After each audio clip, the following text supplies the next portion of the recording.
أعوذ بالله من الشيطان الرجيم بسم الله الرحمن الرحيم الحمد لله رب العالمين الصلاة والسلام على نبينا محمد وعلى آله وأصحابه أجمعين ثم أما بعد رب اشرح لي صدري ويسر لي أمري واحلل عقدة من لساني يفقهوا قولي آمين يا رب العالمين۔ سورت علم نشرہ۔ سورت علم نشرہ چھوٹی سی سورت ہے، کل 8 آیات ہے، لیکن چونکہ یہ کلام الہی ہے، کسی عام انسان کی بات چیت نہیں، اس لیے ان الفاظ میں بہت ہی گہرائی ہے۔ ان آیات کو بہتر طور پر سمجھنے کے لیے آپ انہیں 3 گروپس میں ڈیوائیڈ کر سکتے ہیں۔ پہلی 4 آیات واضح طور پر ایک ہی مضمون پر بات کر رہی ہیں، فضل اللہ علی الرسول صلی اللہ علیہ وآلہ وسلم، اللہ تعالیٰ کا فضل، اس کی خاص فیور جو اس نے اپنے رسول کو دی۔ چونکہ اول خطاب ڈائریکٹ رسول اللہ صلی اللہ علیہ وسلم سے ہے، یہ پہلی 4 آیات آپس میں یعنی اینڈ سے اور سے کنیکٹڈ ہے۔ جیسے علم نشرح لک صدرک، کیا ہم نے آپ کے لیے آپ کے سینے کو کھول نہیں دیا، اور وضعنا عنک وزرک، آپ پر سے آپ کا بوجھ ہٹا دیا۔ کیسا بوجھ؟ الذی انقض ظہرک، جو آپ کی کمر توڑے جا رہا تھا، اور اس کے ساتھ ساتھ رفعنا لک ذکرک، آپ کے ذکر کو آپ کے لیے بلند فرما دیا۔ 3 فیورز ہیں جن کا پہلی 4 آیات میں ذکر ہے۔ شرح الصدر، سینے کا کھل جانا، دوسرا وضع عن الوزر، بوجھ کا اتر جانا، تیسرا رفع الذکر، ذکر کا بلند ہونا۔ ان تینوں فیورز کے بعد اللہ تعالیٰ نے فرمایا یعنی تو پھر نتیجہ یہ نکلتا ہے ان مع العسر یسرا، ان مع العسر یسرا، یقیناً مشکل کے ساتھ آسانی ہے۔ آیت نمبر 5 اور 6 کے ایک ہی گروپ میں ہونے میں کوئی مشکل نہیں، کیونکہ الفاظ ہی بالکل سیم ہیں۔ ان 2 آیات کے نتیجے کو، آیت نمبر 5 اور 6 کے نتیجے کو اللہ تعالیٰ نے آخری 2 آیات سے جوڑتے ہوئے فرمایا ہے تو پھر اذا فرغت فانصب وإلی ربک فارغب، یعنی مشکل کے ساتھ آسانی ہے، تو پھر جب آپ فراغت پائیں تو خوب کوشش کریں اور اپنے رب کی طرف ہی رغبت رکھیں۔ پہلے ہم پہلی 4 آیات کو ڈیٹیل میں سمجھیں گے، اس سے اگلی 4 آیات کا ربط سمجھنا زیادہ آسان ہو جائے گا انشاءاللہ۔ So let's begin. علم نشرح لک صدرک، کیا ہم نے آپ کے لیے آپ کا سینہ کھول نہیں دیا؟ شرح کسے کہتے ہیں؟ کسی شے کو پھیلا دینا، مفصل کر دینا۔ یہ لفظ شرح اللحم سے ہے، یعنی سالم گوشت کے ٹکڑے ٹکڑے کر دینا، جانور کا سارا جسم جوڑا ہوا ہے اسے پھیلا دینا، کھول دینا، یہ فلاں حصہ ہو گیا، یہ چامپیں ہوں گی وغیرہ وغیرہ۔ اسی لفظ سے عربی میں بنتا ہے تشریح، شرح یشرح تشریح، تشریح الجثہ پوسٹ مارٹم کو کہتے ہیں، کیونکہ اس میں مردے کے جسم کو کھولا جاتا ہے۔ یہ اس لفظ کا حقیقی معنی ہے، یعنی حسی معنی۔ غیر حسی معنی، مجازی معنی، فگریٹو معنی ہے شرح الکلام، کلام کی تشریح کرنا، اسے مفصل بیان کرنا۔ اسی سے لفظ بنتا ہے شرح الحدیث، یعنی حدیث کی شرح بیان کرنا، تفصیل بیان کرنا۔ شرح صدر، سینے کا کھل جانا، ریلیکس ہو جانا، سینے میں کوئی ٹربولنس نہ ہونا، پریشانی نہ ہونا۔ شرح لفظ کا جو متضاد ہے، اپوزٹ، وہ اسے کہتے ہیں ضیق، ضاد یا قاف، ضیق یعنی تنگ ہو جانا۔ ضیق کا لفظ اس صورت میں نہیں ہے، مگر پہلی آیت کو سمجھنے کے لیے اس لفظ کو جاننا بھی اچھا ہے، کیونکہ عربی کا اصول ہے تعرف الاشیاء باضدادہم، الفاظ اپنے متضاد سے زیادہ کھل کر واضح ہوتے ہیں۔ ان دونوں الفاظ کو آپ ایک مثال سے بھی یاد رکھ سکتے ہیں۔ ایک ماں کا بچہ گم ہو جائے، ایک لمحے میں اس کے دل میں کئی اندیشے، وہم، وسوسے بھر جائیں گے، اس کا سینہ ضیق یعنی ٹائٹ ہونے لگے گا۔ 1 گھنٹے بعد خبر ملے کہ بچہ ہمسایوں کے گھر ان کے بچوں کے ساتھ کھیل رہا ہے، بچے کی خیریت کی اطلاع ملتے ہی تمام وہم وسوسے ماں کے دل سے فوراً نکل جائیں گے اور اس کا سینہ ریلیکس ہو جائے گا۔ اسے شرح الصدر کی کیفیت کہیں گے۔ یاد رکھیں کہ شرح الصدر، سینے کا معنوی طور پر ریلیکس ہو جانا، تب ہی کہا جا سکتا ہے جب وہ کبھی ضیق ہو، پریشان ہو، ڈسٹربڈ ہو۔ جب سورت کے آغاز میں اللہ تعالیٰ نے رسول اللہ صلی اللہ علیہ وسلم سے فرمایا علم نشرح لک صدرک، کیا ہم نے آپ کے لیے آپ کا سینہ کھول نہیں دیا، یعنی کبھی یہ سینہ کسی وجہ سے ضیق تھا، ڈسٹرب تھا. وہ کیا وجہ تھی وہ بھی ہم ڈسکس کریں گے. ابھی ان 4 آیات کی وکیبلری. سو دوسرا لفظ ہے وَوَدَعْنَا عَنْكَ وِزْرَكَ. وَدَعَ عَن اس کا معنی ہوتا ہے اتار دینا. وَدَعَ جب اعلیٰ کے ساتھ ہو اس کا معنی ہوتا ہے چڑھا دینا، رکھ دینا. اور وَدَعَ جب عن کے ساتھ آتا ہے تو اس کا معنی ہوتا ہے اتارنا. سو وَوَدَعْنَا عَنْكَ اور ہم نے آپ پر سے اتار دیا. کیا؟ وِزْرَكَ آپ کا بوجھ. وزر کا معنی ہوتا ہے بوجھ. بعض لوگ اس کا معنی لیتے ہیں گناہوں کا بوجھ، کیونکہ یہ لفظ قرآن میں گناہوں کے بوجھ کے لیے استعمال ہوا. وَلَا تَزِرُ وَازِرَةٌ وِزْرَ أُخْرَى کوئی بوجھ اٹھانے والی نفس کسی دوسرے کا بوجھ نہیں اٹھائے گی. اصل میں وزر گناہوں کے بوجھ کو نہیں کہتے. عربی میں ایک لفظ ہوتا ہے حمل، اس کا معنی ہوتا ہے بوجھ. ایسا بوجھ جو انسان کی کیپیسٹی کے مطابق ہے، انسان اٹھا سکتا ہے اس کو. وزر کا معنی ہوتا ہے حمل الثقیل، شدید بھاری بوجھ. ایسا بوجھ جو انسان کی کیپیسٹی سے باہر کی بات ہے. جیسے فزیکل ورلڈ میں آن ایوریج ایک آدمی 40 کلو تک کا وزن اٹھا سکتا ہے، اسے حمل کہیں گے. اگر کسی آدمی پر 120 کلو لاد دیا جائے وہ عربی میں حمل نہیں کہلائے گا، وزر کہلائے گا. حمل الثقیل شدید بھاری بوجھ، شدید بھاری وزن. وزر سے ہی لفظ بنتا ہے وزیر، جیسے وزیر تعلیم، وزیر صحت.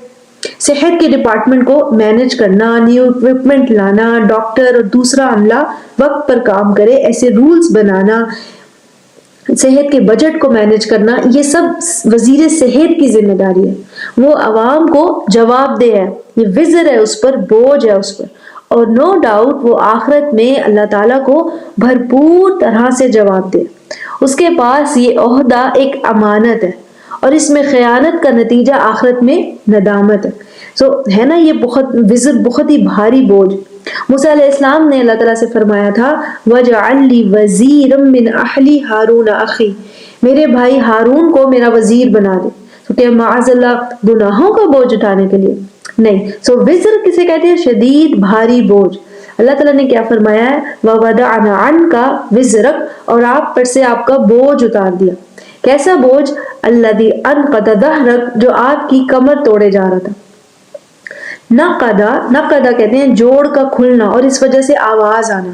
اسی لیے لفظ ہڈی کے کریک ہونے کی وجہ سے جو آواز آتی ہے اس کے لیے استعمال ہوتا ہے. اٹھتے بیٹھتے جوڑوں سے جو آواز آتی ہے اس کو نقدہ کہتے ہیں. وَرَفَعْنَا لَكَ ذِكْرَكَ اور ہم نے آپ کے لیے آپ کا ذکر بلند فرما دیا. تو رفع رفت کو بلندی کو کہتے ہیں. سو شرح کسے کہتے ہیں؟ کھول دینے کو، پھیلا دینے کو. اور یہ لفظ حقیقی معنی میں بھی ہو سکتا ہے اور مجازی معنی میں بھی. اس کا متضاد کیا ہوتا ہے؟ ضیق، ٹائٹ ہو جانا. وَدَعًا کہتے ہیں اتار دینے کو اور وزر کسے کہتے ہیں؟ شدید بھاری بوجھ کو. سو اللہ تعالیٰ نے فرمایا شرح الصدر یعنی سینے کا کھل جانا، اس سے کیا مراد ہے؟ پھر وضع الوزر بوجھ ہٹا دینا، اس سے کیا مراد ہے؟ اس سے مراد کون سا بوجھ ہے؟ تو پہلے ہم سمجھیں گے کہ سینہ ضیق کیوں تھا اور پھر دیکھیں گے کہ اللہ تعالیٰ نے اس ضیق سینے کو شرح الصدر کیسے دیا. تو اس بارے میں مختلف آراء ہیں. سب سے پہلے وہ رائے ڈسکس کریں گے جو ضعیف ہے، ویک سمجھی جاتی ہے، ایکسیپٹیبل نہیں ہے. پہلی رائے یہ ہے کہ بعض مفسرون سینے کے کھل جانے کو حقیقی معنی میں لیتے ہیں. رسول اللہ صلی اللہ علیہ وسلم کی زندگی میں 2 واقعات ایسے ہیں جب جبریل علیہ السلام نے ان کے سینے کو کھولا، دل کو باہر نکال کر زمزم سے دھویا. ایک واقعہ بچپن میں پیش آیا جب رسول اللہ صلی اللہ علیہ وسلم دائی حلیمہ سعدیہ کے پاس تھے. دوسری مرتبہ یہ واقعہ صحیح احادیث کی روح سے معراج کے موقع پر ہوا. سو بعض مفسرون اس واقعے کو شراح الصدر سے ریلیٹ کرتے ہیں جب رسول اللہ صلی اللہ علیہ وسلم کے سینے کو حقیقی معنی میں کھولا گیا. لیکن یہ رائے بہت ہی ویک ہے. اس کی سب سے بڑی وجہ یہ ہے کہ اس طرح سینے کو حقیقی معنی میں چیرنے کو شق الصدر کہتے ہیں، شراح الصدر نہیں کہتے. شق کا معنی چیرنا ہوتا ہے، جیسے شق القمر چاند کے ٹکڑے ہو جانا. دوسری وجہ یہ بھی ہے کہ بہت سے دوسرے مفسرون شراح الصدر کو مجازی یعنی فگریٹو معنی میں لیتے ہیں، حقیقی معنی میں نہیں. صحیح احادیث میں یہ واقعات موجود ضرور ہیں مگر قرآن میں ان کا کوئی تذکرہ نہیں. دوسری رائے جو شراح الصدر یعنی سینے کو کھول دینے کے بارے میں ہے وہ ذرا سی عجیب ہے. بعض کے خیال میں رسول اللہ صلی اللہ علیہ وسلم پر معاذ اللہ کوئی گناہوں کا بوجھ تھا جو اللہ تعالیٰ نے اس صورت کے ذریعے یقین دلایا کہ ہم نے یہ بوجھ آپ پر سے ہٹا دیا۔ ان کی رائے کے مطابق رسول اللہ صلی اللہ علیہ وسلم نے کبھی زندگی میں کوئی کبیرہ یعنی بڑا گناہ نہیں فرمایا، نہ نبوت سے پہلے نہ ہی نبوت کے بعد۔ نبوت کے بعد بھی کبھی کوئی صغیرہ کوئی چھوٹا گناہ نہیں فرمایا۔ ہاں کبھی نبوت سے پہلے کوئی چھوٹے موٹے صغیرہ گناہ ہوئے جن کی وجہ سے ان کا سینہ ضیق تھا، تنگ تھا، اللہ تعالیٰ نے شرح صدر دیا، ریلیکس فرما دیا اور فرمایا وَوَضَعْنَا عَنْكَ وِزْرَكَ، ہم نے آپ پر سے گناہوں کا بوجھ ہٹا دیا۔ مگر جیسا میں نے پہلے عرض کیا تھا کہ وزر گناہوں کے بوجھ کو کہتے ہی نہیں ہے، وزر کہتے ہیں حمل الثقیل، شدید بھاری بوجھ۔ گناہ چونکہ انسان پر بھاری بوجھ کی طرح ہے، خاص کر کبیرہ گناہ، ان کی سزا بہت سخت ہے، اس لیے یہ گناہوں کے وزنی بوجھ کو اشارہ کرنے کے لیے وزر کا لفظ قرآن میں، مگر اس کا یہ مطلب کبھی بھی نہیں کہ وزر گناہوں کا بوجھ ہے۔ تو وزر عام عربی لفظ ہے۔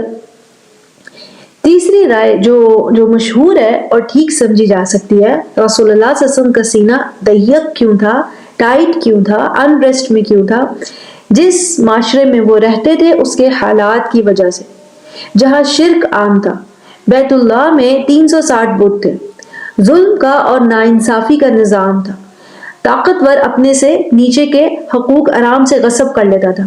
کسی بھی شریف النفس کے لیے یہ بد امنی کا نظام دیکھنا باعث ضیق الصدر ہوتا ہے، ٹائٹننگ آف دا چیسٹ، دل کی تنگی کا باعث۔ اسی لیے ہم پڑھتے ہیں کہ رسول اللہ صلی اللہ علیہ وسلم کو خلوت پسند تھی، کئی دن غار حرا میں رہنا، ساتھ ہی اس معاشرے میں رسالت نہیں تھی۔ خالق کو جاننے کے لیے، کائنات کے اسرار کو سمجھنے کے لیے کوئی بھی پراپر راستہ نہیں تھا۔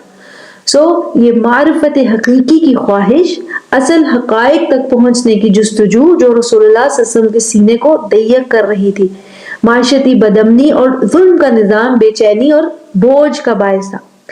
پہلی وحی کا نازل ہونا، سلسلہ رسالت کو پا لینا، خالق تک پہنچنے کا راستہ مل جانا، ایک رابطے کا راستہ مل جانا، شرح صدر کا باعث بنا۔ غیر آگاہی کا جو بوجھ تھا وہ اللہ تعالیٰ نے رسالت کے ذریعے دور فرما دیا۔ تیسری رائے کے مطابق یہاں اس کی طرف اشارہ ہے، الم نشرح لک صدرک، کیا ہم نے آپ کے سینے کو رسالت دے کر ریلیکس نہیں کر دیا، ووضعنا عنک وزرک، اور آپ پر سے بوجھ ہٹا دیا، غیر آگاہی کا بوجھ، اصل حقائق کو جاننے کی خواہش، الذی انقض ظہرک، وہ بوجھ جو اتنا شدید تھا کہ آپ کی کمر توڑے جا رہا تھا۔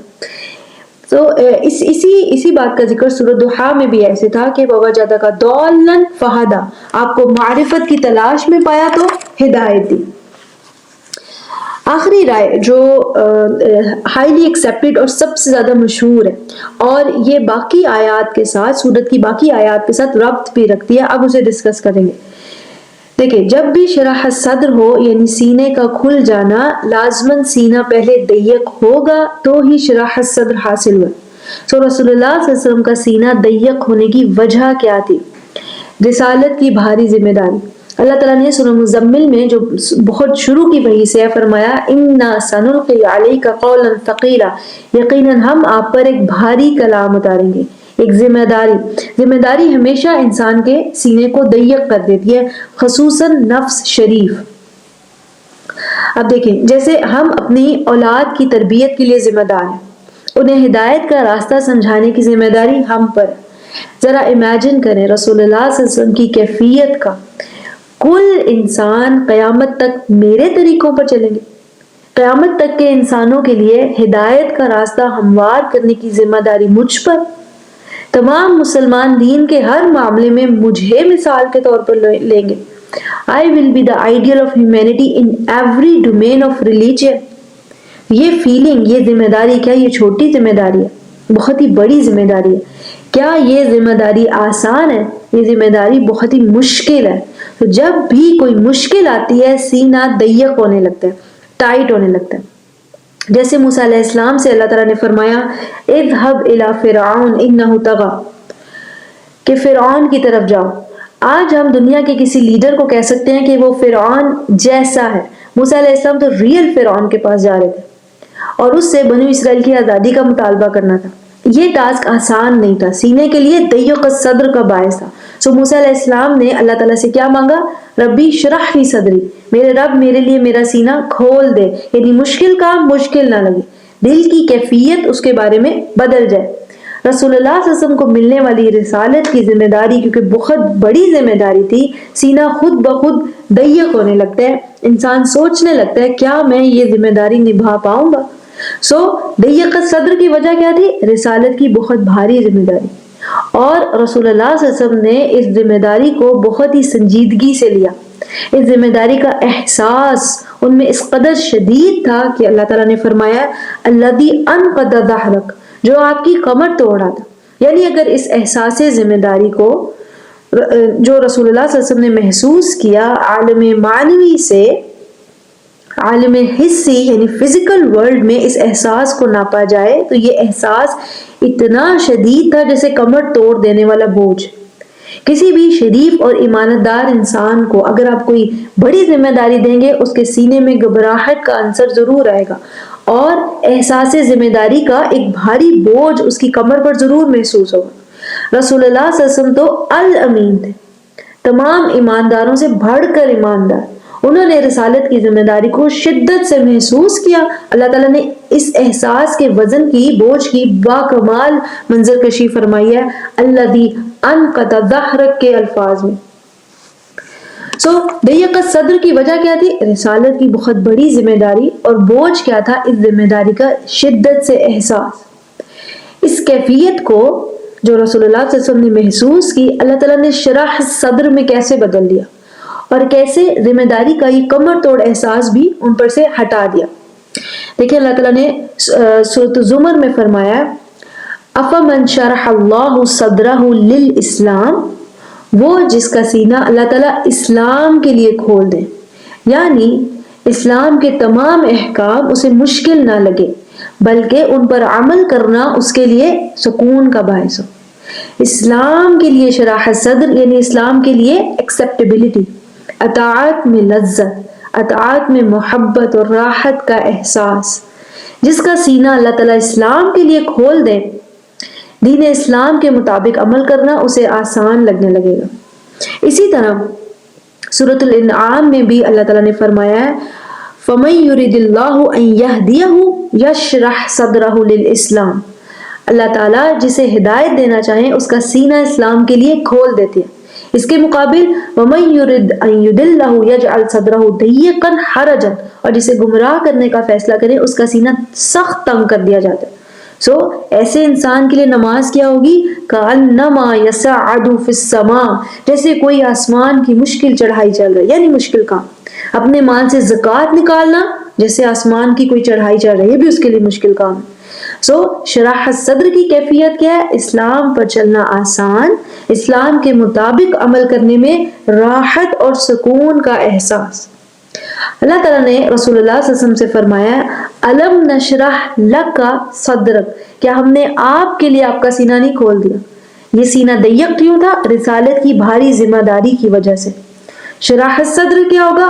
ہر وہ عمل جو رسالت کی اس بھاری ذمہ داری کو ادا کرنے کے لیے کرنا ہو، ایسے ہر عمل سے محبت ہو جانا، لگاؤ ہو جانا، یعنی اس اپنی ذمہ داری کو پورا کرنے میں سکون اور اطمینان کا احساس۔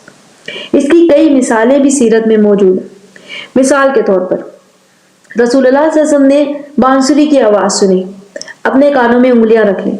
حالانکہ بانسری کی آواز بہت اٹریکٹیو ہوتی ہے لیکن ان کے لیے ڈسٹربنس کا باعث تھی۔ اس کے مقابل اذان کی آواز کے لیے کیا فرمایا؟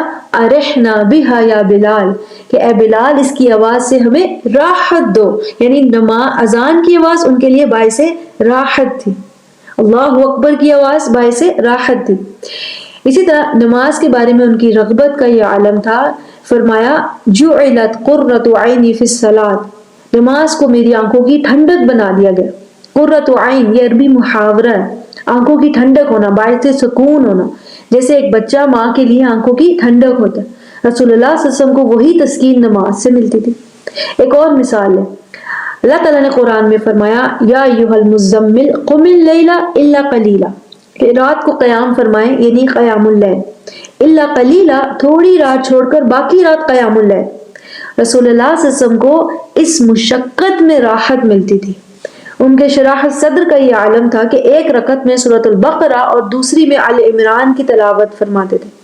اتنا وقت تہجد میں گزارتے کہ سیرت کی کتابوں میں کیا لکھا ہوتا ہے, حتی تتورم قدماہ, کہ یہاں تک کہ ان کے پاؤں میں ورم آ جاتا تھا. اللہ تعالیٰ نے سورۃ طٰہٰ میں فرمایا وَأْمُرْ أَهْلَكَ بِالصَّلَاةِ وَاصْطَبِرْ عَلَيْهَا, اپنے گھر والوں کو نماز کی تلقین کریں اور اس پر صبر کریں, یعنی تکرار فی العمل, بار بار تلقین کرتے رہیں. اس کام پر, اس تلقین پر عمل کرتے رہنا, گھر والوں کو بار بار تلقین کرنا, یہ عمل ان کے لیے راحت کا باعث تھا, اور اسے چھوڑ دینا ضیق الصدر. جب آپ کو اپنے کام سے ہی محبت ہو تو پھر اسے کرنا اور کرتے رہنا آسان لگے گا یا مشکل؟ اسے کرتے رہنے میں ہی راحت کا احساس ہوگا, حلاوت کا احساس ہوگا. جیسے ایک عورت کو اللہ تعالیٰ ماں کا درجہ دیتے ہیں, بچے کے لیے ایسا شرح صدر ماں کے پاس ہوتا ہے کہ ماں کو اس کے ہر کام میں لذت ملتی ہے, اس کی گندگی بھی صاف کر لیتی ہے, وامٹنگز کرتا ہے تو بھی آرام سے صاف کر دیتی ہے, راتوں کو بھی جاگ لیتی ہے. یہی عورت کبھی اپنے بھائیوں کی صاف جرابوں کو بھی ہاتھ نہیں لگاتی تھی, اب اپنے بچے کے سارے کام خوشی خوشی کر جاتی ہے. کیسے؟ شراحت صدر کی وجہ سے. جب اللہ تعالیٰ نے ذمہ داری دی, ساتھ شراحت صدر بھی دیا. جیسے شراحت صدر للاسلام, اسلام کے ہر حکم کے لیے دل میں جگہ ہونا, اسے کرنے کے لیے راحت ہونا, سکون کا احساس ہونا, اسی طرح شراحت صدر لکا, آپ کے لیے آپ کے سینے کو کھول دیا, یعنی منصب رسالت کی ہر ذمہ داری کے لیے آپ کا سینہ کھول دیا. وہ ذمہ داری جو بڑی اور مشکل لگ رہی تھی, اسی کو کرنے میں لذت اور حلاوت ڈال دی, راحت ڈال دی. اس کے بعد اللہ تعالیٰ نے فرمایا وَرَفَعْنَا لَكَ ذِكْرَكَ, اور ہم نے آپ کے لیے آپ کے ذکر کو بلند فرما دیا. 90% اس آیت کو ایسے بیان کیا جاتا ہے کہ آپ کا ذکر تمام دنیا میں پھیل گیا, یعنی پہلے مکہ میں چرچا ہوا, پھر مدینہ میں, فتح مکہ کے بعد جزیرہ نما عرب میں, پھر کل دنیا میں آپ کا ذکر پھیل گیا. رہتی دنیا تک آپ کا ذکر قائم رہے گا. یہ سب تو ٹھیک ہے, اس میں غلط کچھ بھی نہیں, لیکن یہاں یہ مقصد نہیں ہے. عربی میں پھیل جانے کو نشر ہونا کہتے ہیں, لیکن اللہ تعالیٰ نے یہاں پر یہ نہیں فرمایا وَنَشَرْنَا لَكَ ذِكْرَكَ, بلکہ فرمایا وَرَفَعْنَا, رفت دیا, بلندی دیا, وَرَفَعْنَا لَكَ ذِكْرَكَ. اس کے علاوہ آپ یہ بھی نوٹ کریں کہ ذکر پھیل جانا لازمی نہیں ہوتا ذکر خیر ہو, کسی کا ذکر شر بھی پھیل سکتا ہے. ایک اور بات یہ ہے کہ انفارچونیٹلی آج بہت سے مسلمان دنیا میں ایسے ہیں جو رسول اللہ صلی اللہ علیہ وسلم کو ٹھیک سے جانتے بھی نہیں. اس آیت کا کیا مطلب ہے؟ دیکھیں, وَرَفَعْنَا, رفع سے ہے بلندی, اونچا ہونا, وَرَفَعْنَا لَكَ ذِكْرَكَ, اور ہم نے آپ کے ذکر کو آپ کے لیے بلند کر دیا. کسی کا ذکر بلند ہو یعنی اس کا ذکر باکمال صفات میں ہو, لوگ ہمیشہ اس کا ذکر اچھے الفاظ میں کریں. اس کے علاوہ ذکر بلند ہونا یعنی ہمیشہ سب سے اونچا تذکرہ ہونا.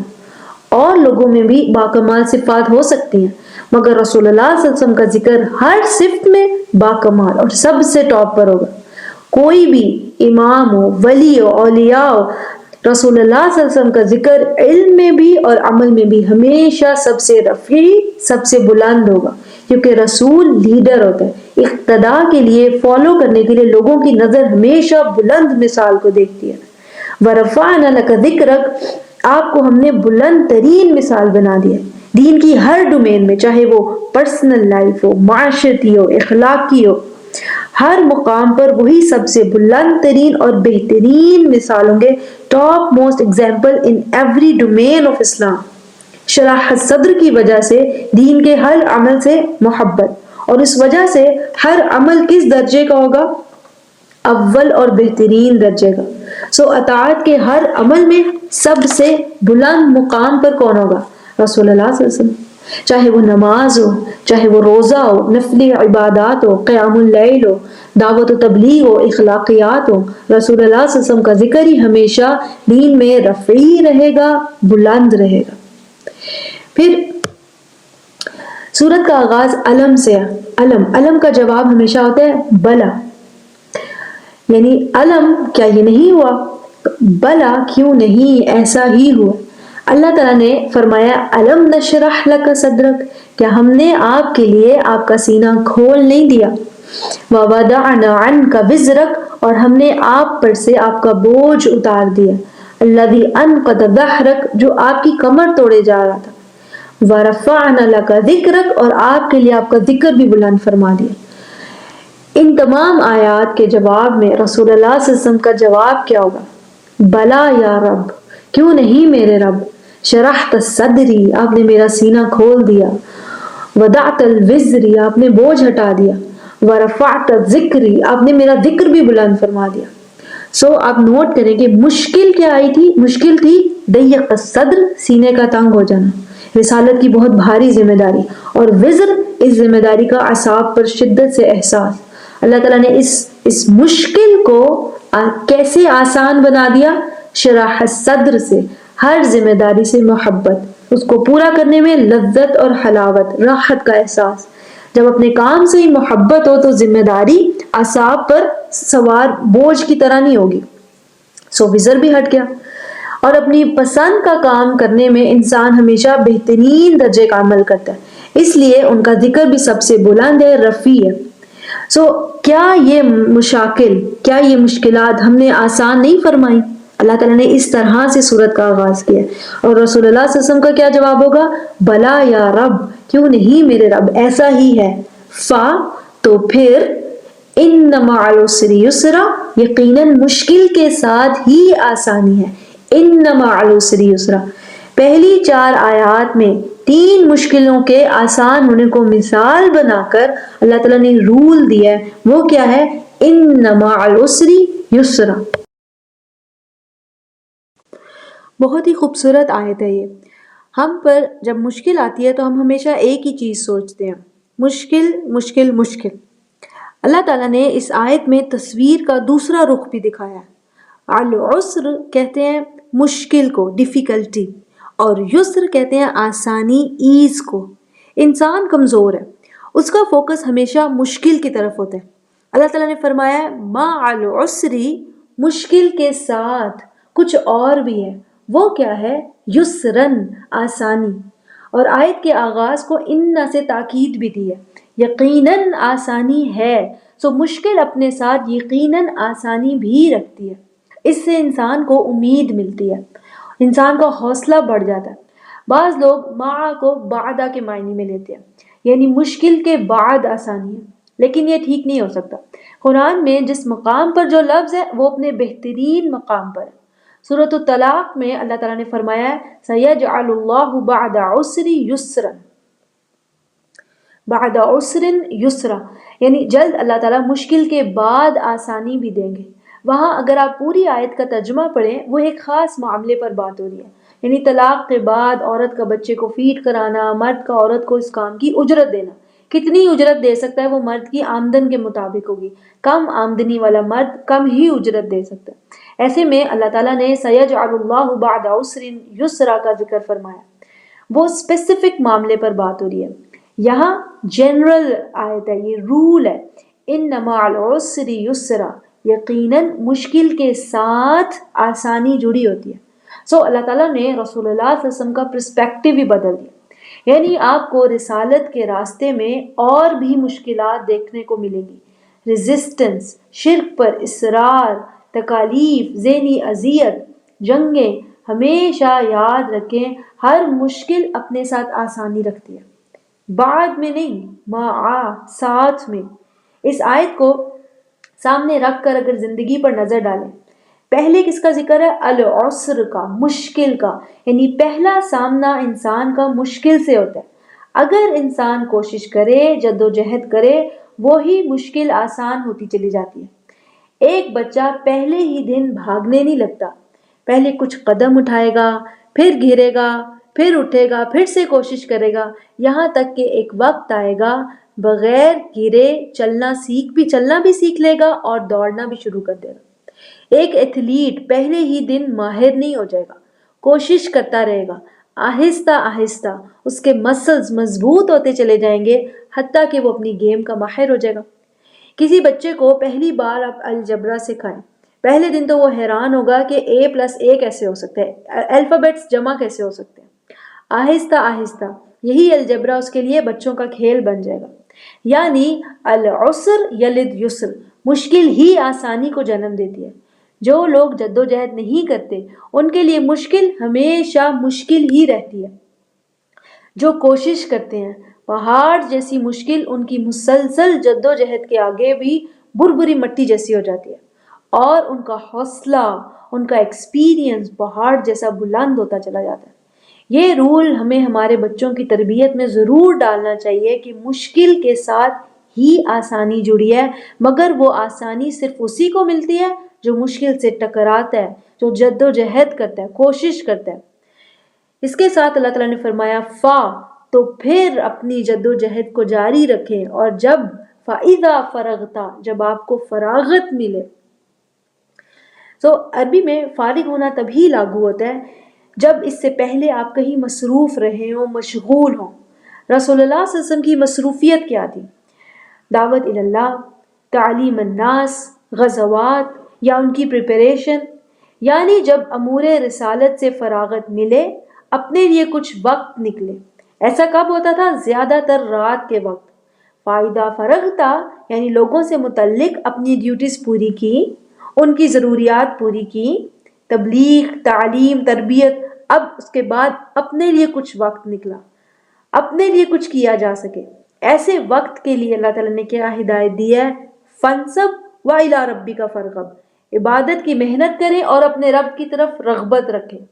زیادہ تر ان آیات کی ایکسپلینیشن ایسی ہی کی جاتی ہے جیسی فراغت ملے خود کو عبادت میں مشغول کر لیں، یعنی رسالت کی ڈیوٹی سے جیسی فری ہو عبادت میں مصروف ہو جائیں۔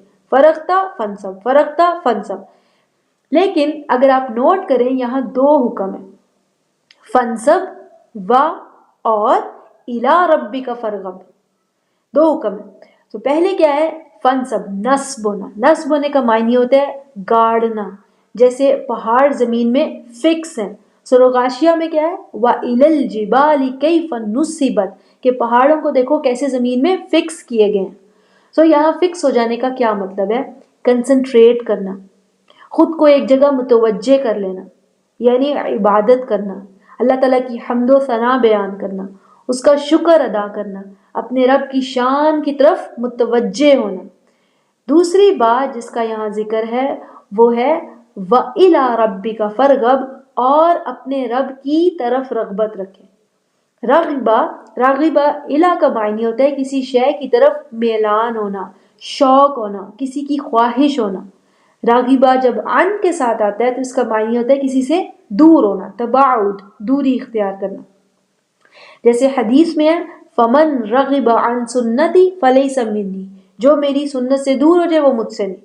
تو راغبہ الہ، محبت سے کسی کی طرف میلان رکھنا، اپنے رب کی طرف میلان رکھیں، اپنی خواہشات کے لیے، اپنے مطالبات کے لیے، اس سے مزید فضل حاصل کرنے کی دعا کے لیے، صرف اور صرف اپنے رب کی ہی طرف خواہش رکھیں۔ لیکن یہاں عبادت اور دعا کی تربیت دی جا رہی ہے۔ فَإِذَا فَرَغْتَ، آپ نے اپنی ذمہ داریاں پوری کی، اب اپنے لیے کچھ وقت نکلا، خود کے لیے بھی کچھ حاصل کیا جائے۔ فَانْصَبْ، خود کو اللہ تعالیٰ کے حضور فکس کر لے، متوجہ کر لے عبادت میں۔ و اور الی ربک فرغب، اپنے رب سے رغبت رکھیں، اپنی ذاتی خواہشات کے لیے، اپنے لیے کچھ تقاضا کرنے کے لیے۔ پہلے تسبیح، تحمید، مناجات، اپنے رب سے خطاب میں خود کو متوجہ کر لیا، پھر اپنے مطالبات، اپنی خواہشات، اپنی دعائیں اس کے سامنے رکھیں۔ اللہ تعالیٰ کے حضور کچھ مانگنے کی تربیت ہے جو یہاں دی جا رہی ہے۔ دنیا کے کسی بادشاہ کے سامنے بھی انسان جاتے ہی مانگنے نہیں لگتا، پہلے اس کا اقبال بلند کرتا ہے، پھر اپنی حاجات اس کے سامنے رکھتا ہے۔ اللہ تعالیٰ تو اصل بادشاہ ہے۔ یہی تعلیم قرآن میں اور جگہ بھی موجود ہے، جیسے سورہ ہود میں اللہ تعالیٰ نے فرمایا وَنَادَى نُوحٌ رَبَّهُ فَقَالَ، اور نوح علیہ السلام نے اپنے رب کو ندا کی، پکارا، یعنی پہلے اپنے رب کی شان کے مطابق اس سے خطاب کیا، مناجات کی، اس کے بعد کیا ہے فقالا، اور پھر اپنی ضرورت بیان کی، اپنے بیٹے کے بارے میں بات کی، ان ابنی من اہلی صحیح۔ اسی طرح یعقوب علیہ السلام کے بیٹے یوسف علیہ السلام کو ان کے بھائیوں نے حسد کی وجہ سے کنویں میں پھینک دیا تھا، بہت سال بعد بات کھل گئی، یعقوب علیہ السلام کو کئی سال صبر کے بعد اپنا بیٹا ملا، اور یہ بھی معلوم ہو گیا کہ یہ ظلم ان کے اپنے ہی بیٹوں نے کیا تھا۔ ان کے بیٹوں نے ایسے موقع پر جب بات ساری کھل گئی کہا قالو یا ابانا استغفر لنا ذنوبنا ان کنا خاطئین، ہمارے والد ہمارے لیے استغفار کرے، یقیناً ہم ہی خطا کار تھے۔ ایسے موقع پر یعقوب علیہ السلام کے الفاظ قرآن میں نقل ہوئے ہیں، قال سوف استغفر لکم، میں جلد ہی استغفار کروں گا تمہارے لیے، فوراً نہیں، کیونکہ ابھی مجھے اپنے رب کا شکر ادا کرنا ہے، میرے صبر کو اس نے ضائع نہ ہونے دیا، اس کی حمد و ثنا کرنی ہے مجھے، کیونکہ وہی ہے جو لائق حمد و ثنا ہے، پھر اس کے بعد کچھ مانگوں گا۔ تو یہاں بھی پہلے نصب ہونے کا ذکر ہے، عبادت میں، تسبیحات میں مشغول رہنا، پھر اپنی خواہشات کے لیے اپنے رب سے ہی صرف اور صرف رغبت رکھنا، اسی کی طرف میلان رکھنا جس نے شراح صدر دیا، اس سے مزید طلب کرنا، خواہش رکھنا، کیونکہ صرف وہی ہے جو عبادت کے لائق ہے، اور صرف وہی ہے جو مانگنے کے لائق ہے۔ اس طرح سورت کا آغاز اور اختتام دونوں مل جاتے ہیں۔ وآخر دعوانا ان الحمد للہ رب العالمین۔ السلام علیکم ورحمۃ اللہ وبرکاتہ۔